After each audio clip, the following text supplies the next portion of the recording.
أعوذ بالله من الشيطان الرجيم.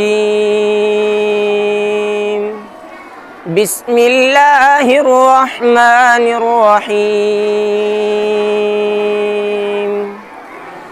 إن المتقين في ظلال وعيون وفواكه مما يشتهون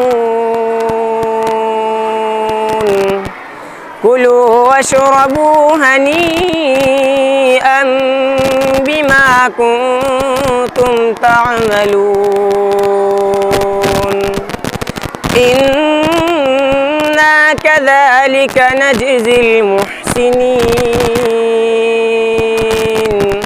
ويل يومئذ للمكذبين كلوا وتمتعوا قليلا إنكم مجرمون ويل يومئذ للمكذبين وإذا قيل لهم اركعوا لا يركعون ويل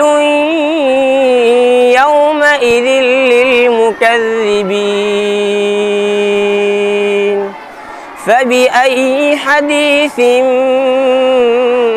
بعده يؤمنون صدق الله العظيم.